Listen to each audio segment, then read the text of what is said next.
السلام علیکم۔ امید کرتا ہوں آپ سب خیر خیریت سے ہوں گے اور بہت اچھے حالت ایمان میں ہوں گے۔ سوال تھا کہ جنت میں کس مذہب کے لوگ داخل کیے جائیں گے، یہودی، عیسائی یا پھر مسلمان؟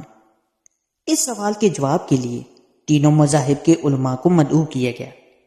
مسلمانوں کی طرف سے بڑے عالم امام محمد عبدہ، اور عیسائیوں کی طرف سے ایک بڑے پادری، اور یہودیوں کی طرف سے ایک بڑے ربی کو بلا کر ان کے سامنے یہی سوال رکھا گیا کہ جنت میں کون جائے گا، یہودی، عیسائی یا پھر مسلمان؟ مسلمانوں کی طرف سے امام محمد عبدہ نے کھڑے ہو کر ایسا مدلل جواب دیا کہ محفل میں بیٹھے تمام ناقدین کے ساتھ عیسائی پادری اور یہودی ربی لاجواب ہو گئے اور بغیر کوئی جواب دیے خاموشی سے اٹھ کر چلے گئے۔ آپ کا جواب مختصر، جامع، معقولیت سے بھرپور، ادب و احترام کے ساتھ رواداری کی عمدہ مثال اور حکمت و دانائی کا مرکہ تھا۔ ان کے جواب نے سارے مسلمانوں کے ہونٹوں پر مسکراہٹ بکھیر دی اور یہ باب ہمیشہ کے لیے بند ہو گیا۔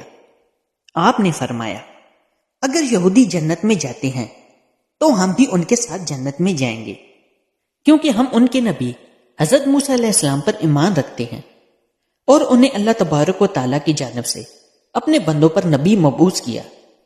اگر عیسائی جنت میں گئے تو ہم بھی ان کے ساتھ ہی جنت میں جائیں گے، کیونکہ ہم حضرت عیسیٰ علیہ السلام پر بھی ایمان رکھتے ہیں۔ اللہ تعالیٰ نے انہیں اپنی مخلوق کی رہبری اور ہدایت کے لیے نبی مبعوث کیا۔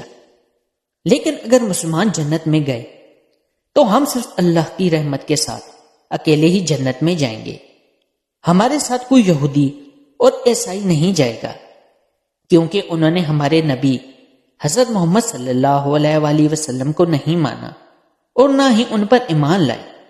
پیارے عزیزو اقارب، ایک دفعہ درود شریف پڑھ لیں۔ اگلی ویڈیو آنے تک کے لیے اجازت دیں، دعاؤں میں یاد رکھیے گا۔ اللہ پاک آپ کا حامی و ناصر ہو۔ اللہ حافظ۔